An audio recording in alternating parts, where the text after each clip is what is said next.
भविष्य का दूसरा नाम है संघर्ष।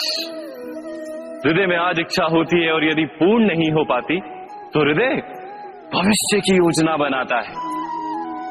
भविष्य में इच्छा पूर्ण होगी ऐसी कल्पना करता रहता है, किंतु जीवन ना तो भविष्य में है ना अतीत में। जीवन तो इस क्षण का नाम, अर्थात इस क्षण का अनुभव ही जीवन का अनुभव। पर हम ये जानते हुए भी इतना सा सत्य समझ नहीं पाते। या तो हम बीते हुए समय के स्मरणों को घेर कर बैठे रहते, या फिर आने वाले समय के लिए हम योजनाएं बनाते रहते हैं। और जीवन जीवन बीत जाता है।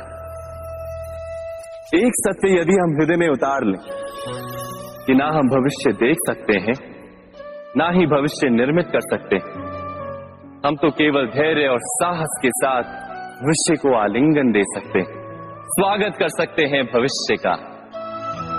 तो क्या जीवन का हर पल जीवन से नहीं भर जाएगा? स्वयं विचार कीजिए।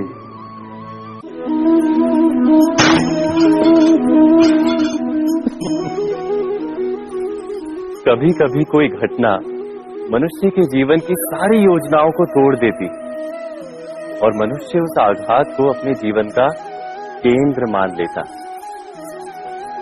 पर क्या भविष्य मनुष्य की योजनाओं के आधार पर निर्मित होते हैं? नहीं। जिस प्रकार किसी ऊंचे पर्वत पर सर्वप्रथम चढ़ने वाला उस पर्वत की तलाई में बैठकर जो योजना बनाता है, क्या वही योजना उसे उस पर्वत की चोटी तक पहुंचाती है? नहीं। वास्तव में वो जैसे जैसे ऊपर चढ़ता है वैसे वैसे उसे नई नई चुनौतियां, नई नई विडंबनाएं, नए नए अवरोध मिलते हैं। प्रत्येक पद पर वो अपने अगले पद का निर्णय करता है। प्रत्येक पद पर उसे अपनी योजनाओं को बदलना पड़ता है। कहीं पुरानी योजना उसे खाई में ना ढकेल दे। वो पर्वत को अपने योग्य नहीं बना पाता, केवल स्वयं को पर्वत के योग्य बना सकता है। क्या जीवन के साथ भी ऐसा ही नहीं?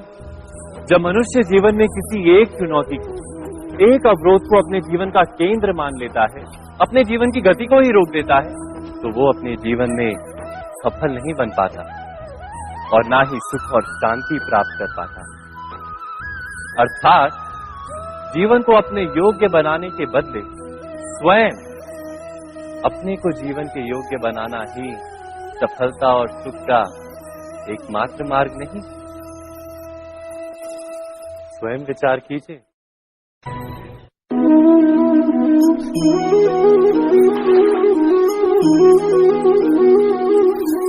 पिता सदा ही अपने संतान के सुख की कामना करते, उनके भविष्य की चिंता करते रहते। इसी कारणवश सदा ही अपने संतानों के भविष्य का मार्ग स्वयं निश्चित करने का प्रयत्न करते रहते। जिस मार्ग पर पिता स्वयं चला है, जिस मार्ग के कंकड़ पत्थर को स्वयं देखा है, मार्ग की छाया, मार्ग की धूप को स्वयं जाना है, उसी मार्ग पर उसका पुत्र भी चले, यही इच्छा रहती है हर पिता की। निसंदेह उत्तम भावना है ये, किंतु 3 प्रश्नों के ऊपर विचार करना हम भूल ही जाते हैं। कौन से प्रश्न? प्रथम प्रश्न, क्या समय के साथ प्रत्येक मार्ग बदल नहीं जाते? क्या समय सदा ही नई चुनौतियों को लेकर नहीं आता? तो फिर बीते हुए समय के अनुभव नई पीढ़ी को किस प्रकार लाभ दे सकते हैं? दूसरा प्रश्न, क्या प्रत्येक संतान अपने माता पिता की छवि होता है? हाँ, संतानों को संस्कार तो अवश्य माता पिता देते हैं, किंतु भीतर की क्षमता तो ईश्वर देते हैं। तो जिस मार्ग पर पिता को सफलता मिली है, विश्वास है कि उसी मार्ग पर उसकी संतानों को भी सफलता और सुख प्राप्त होगा। तीसरा प्रश्न, क्या जीवन के संघर्ष और चुनौतियां लाभकारी नहीं होती? क्या प्रत्येक नया प्रश्न एक नए उत्तर का द्वार नहीं खोलता? तो फिर संतानों को नए नए प्रश्नों, संघर्षों और चुनौतियों से दूर रखना, ये उनके लिए लाभ करना कहलाएगा या हानि पहुंचाना? अर्थात जिस प्रकार संतान के भविष्य का निर्माण करने के बदले उसके चरित्र का निर्माण करना श्रेष्ठ है, वैसे ही संतानों के जीवन का मार्ग निश्चित करने के बदले उन्हें नए संघर्षों के साथ जूझने के लिए मनोबल व ज्ञान देना अधिक लाभदायक नहीं होगा? स्वयं विचार कीजिए।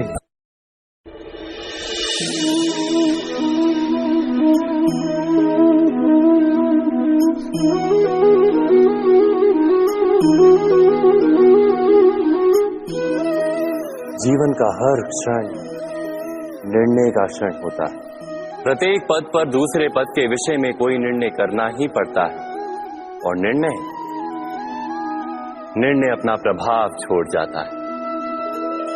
आज किए गए निर्णय भविष्य में सुख अथवा दुख निर्मित करते हैं, ना केवल अपने लिए, अपने परिवार के लिए भी, आने वाली पीढ़ियों के लिए भी।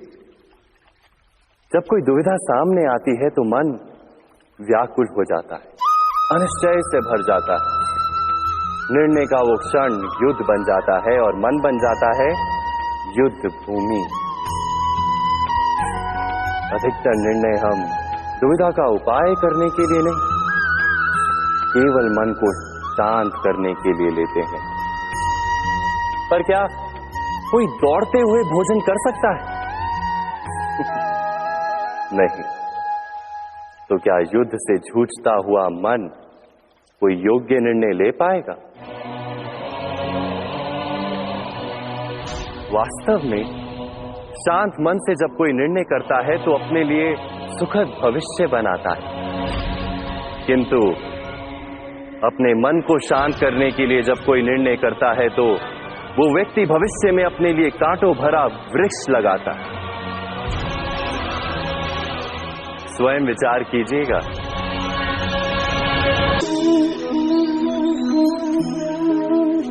सबके जीवन में ऐसा प्रसंग अवश्य आता है कि सत्य कहने का निश्चय होता है हृदय में, किंतु मुख से सत्य निकल नहीं पाता।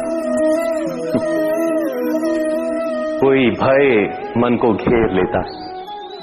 किसी घटना अथवा प्रसंग के बारे में बात करना या फिर स्वयं से कोई भूल हो जाए उसके बारे में कुछ बोलना, क्या ये सत्य है?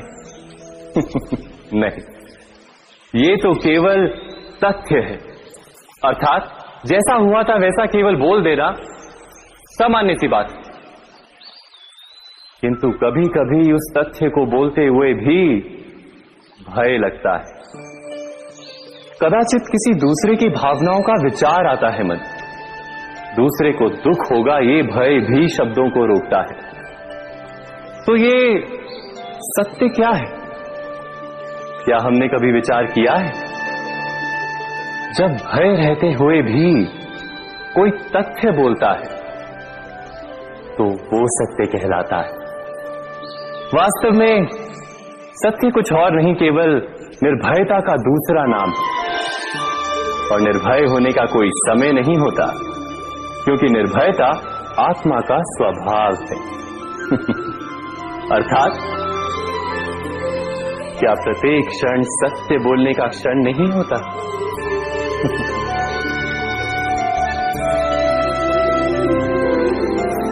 स्वयं विचार कीजिए।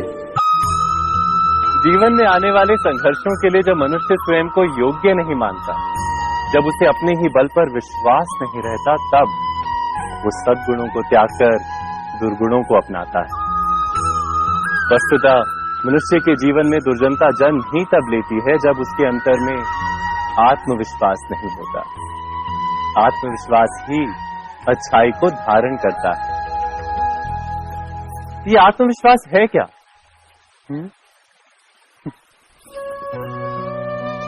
जब मनुष्य ये मानता है कि जीवन का संघर्ष उसे दुर्बल बनाता है, तो उसे अपने ऊपर विश्वास नहीं रहता।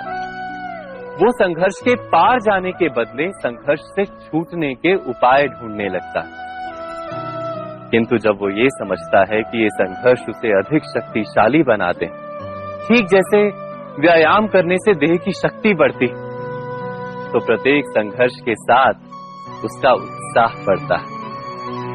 अर्थात आत्मविश्वास और कुछ भी नहीं, मन की स्थिति जीवन को देखने का दृष्टिकोण मात्र है, और जीवन का दृष्टिकोण तो मनुष्य के अपने वश में होता है।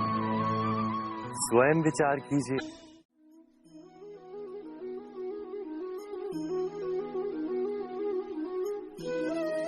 ज्ञान प्राप्ति सदा ही समर्पण से होती है, ये हम सब जानते हैं। किंतु समर्पण का वास्तविक महत्व क्या है? क्या हमने कभी विचार किया? मनुष्य का मन सदा ही ज्ञान प्राप्ति में विभिन्न बाधाओं को उत्पन्न करता है। कभी किसी अन्य विद्यार्थी से ईर्ष्या हो जाती है, कभी पढ़ाए हुए पाठों पर संदेह जन्मता है, और कभी गुरु द्वारा दिया गया दंड मन को अहंकार से भर देता है। नहीं, क्या ऐसा नहीं होता?